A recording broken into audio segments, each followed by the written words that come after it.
नमस्कार, आपण पाहतात खेड टाइम्स। आजच्या पॉलिटिकल रिपोर्टमध्ये आपलं स्वागत। सध्या लोकसभेचा आखाडा सजलाय। शिरूरमध्ये पुन्हा अमोल कोल्हे विरुद्ध शिवाजीराव आढळराव पाटील या प्रश्नांभोवती चावडीपासून राजकीय पुढाऱ्यांच्या बैठकांपर्यंत चर्चा फिरत आहेत। महायुती विरुद्ध महाविकास आघाडीच्या या सामन्यात दोन्ही राजकीय आघाड्यांमधील घटक पक्षांचे नेते मंडळी सर्व ताकदीने कामाला लागले असल्याचे चित्र सध्या शिरूर मतदारसंघात दिसत आहे। नुकताच खेड तालुक्यात चांडोलीमध्ये शिवसेना उद्धव बाळासाहेब ठाकरे पक्षाच्या तालुका कार्यालयाचे उद्घाटन संपन्न झालं।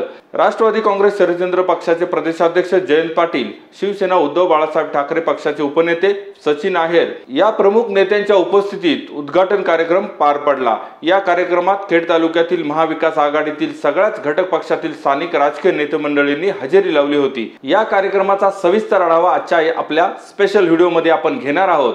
चला तर मग।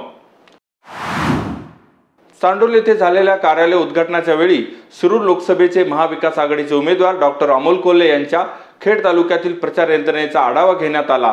यावेळी महायुती आणि महायुतीत सामील झालेल्या राष्ट्रवादी काँग्रेस आणि शिवसेना आणि या पक्षातील नेते मंडळींवर सडकून टीका करण्यात आली। राष्ट्रवादी आणि शिवसेनेतून बाहेर पडलेल्या गद्दारांना या निवडणुकीत जागा दाखवून देऊ असा सूर जवळपास सगळ्यांनीच आळवला। विशेष म्हणजे लोकसभेच्या निवडणुकीत प्रचारासोबतच आगामी विधानसभेच्या निवडणुकीचेही सूत्र यावेळी जुळवण्याचा प्रयत्न करण्यात आला। निवडणूक लोकसभेची आणि तयारी विधानसभेची अशी काहीची परिस्थिती या कार्यक्रमात पाहायला मिळाली। शिवसेना उद्धव बाळासाहेब ठाकरे पक्षाचे खेड आळंदी विधानसभा निवडणूक समन्वयक अमोल पवार यांनी प्रास्ताविक भाषणात विधानसभेचा मुद्दा छेडला। जर महाविकास आघाडीच्या नेत्यांनी संधी दिली तर खेड आळंदी विधानसभेत शिवसेनेची मशाल पेटल्याशिवाय राहणार नाही असं म्हणत खेड आळंदी विधानसभा मतदारसंघासाठी त्यांनी आपली तयारी असल्याचं दाखवून दिलं। मला आपल्याला या निमित्ताने एकच विनंती करायची सर की उद्या तर जाऊन 4-6 महिन्यांनी होणाऱ्या विधानसभेच्या निवडणुकीमध्ये उद्या राज्याचं राजकारण काय राहील, काय रंग घेईल हे सांगता येणार नाही।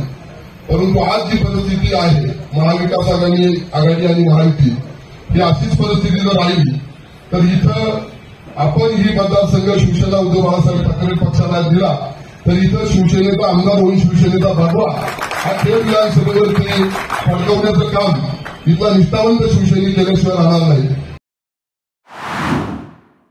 या मतदारसंघात याआधी राष्ट्रवादी काँग्रेसचा आमदार निवडून आला असल्यामुळे महाविकास आघाडीत ही जागा राष्ट्रवादी काँग्रेस शरदचंद्र पक्षाला मिळू शकते।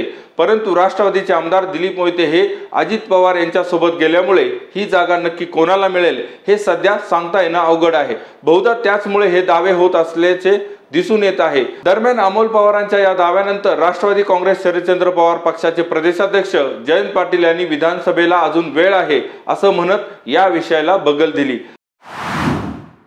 विरोधाचा भाग जाऊ दे, पण मला एक आनंद वाटला की या मतदारसंघाचा पुढचा आमदार आपला झाला पाहिजे याची मनीषा, याची मानसिकता तुम्हा सगळ्यांची झालेली आहे। सर्व पक्षात आपला आमदार इथं असला पाहिजे असं वाटायला लागले।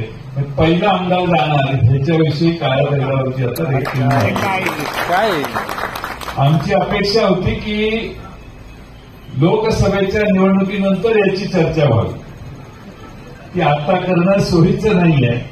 त्यामुळं आता थोडंसं आपण अमोल कोल्हेंना तिन्ही पक्षाचे मिळून साथीदारांनी मोठं मताधिक्य द्यावं आणि अमोल कोल्हेंना लोकसभेत पाठवत असताना खेडचा हातभार सगळ्यात मोठा आहे हे सिद्ध करण्यासाठी आपण सगळ्यांनी प्रयत्न करावे। अनेक गोष्टी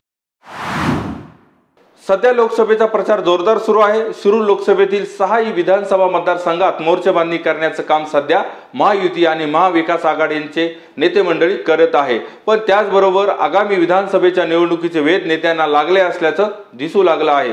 स्थानिक राजकारणात विधानसभेसाठी इच्छुकांची भाऊगर्दी होताना दिसत आहे। लोकसभेच्या प्रचारात विधानसभेची गणितं मांडली जात आहेत। खेड आळंदी विधानसभेची जागा महाविकास आघाडीत कोणाला मिळेल हे सध्या माहिती नाही, परंतु या जागेसाठी शिवसेनेच्या नेत्यांनी याआधी दावा सांगितला आहे।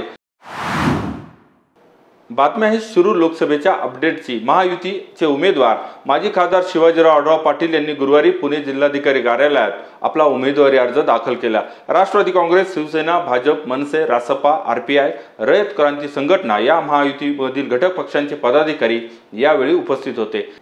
यावेळी उपमुख्यमंत्री अजित पवार, विधान परिषद उपसभापती नीलम गोरे, उच्च आणि तंत्र शिक्षण मंत्री चंद्रकांत पाटील, आमदार महेश लांडगे, आमदार दिलीप मोहिते, अतुल बेनके, चेतन तुपे, सुनील टिंगरे, माजी आमदार पोपटराव गावडे, योगेश टिळेकर, पुणे जिल्हा परिषदेचे माजी अध्यक्ष प्रदीप कंद, शिवसेना उपनेते इरफान सय्यद, मनसेचे नेते राजेंद्र वागसकर, जिल्हा परिषदेच्या माजी गटनेत्या आशा बुचके, युवा नेत्या पूर्वा दिलीपराव वळसे पाटील, माजी सभापती मंगलदास बांदल, मनसेचे शहर प्रमुख साईनाथ बाबर, अक्षय आढळराव, अपूर्व आढळराव, माधुरी आढळराव पाटील, भैरवनाथ पतसंस्थेचे उपाध्यक्ष सागर काजळे आणि शिरूर लोकसभा मतदारसंघातील महायुतीतील सर्व पक्षांचे आजी माजी पदाधिकारी, कार्यकर्ते मोठ्या संख्येने उपस्थित होते. आजच्या पॉलिटिकल रिपोर्टमध्ये वेळ झाली इथंच थांबण्याची. पुन्हा भेटू शिरूरच्या आणखी नव्या अपडेटमध्ये.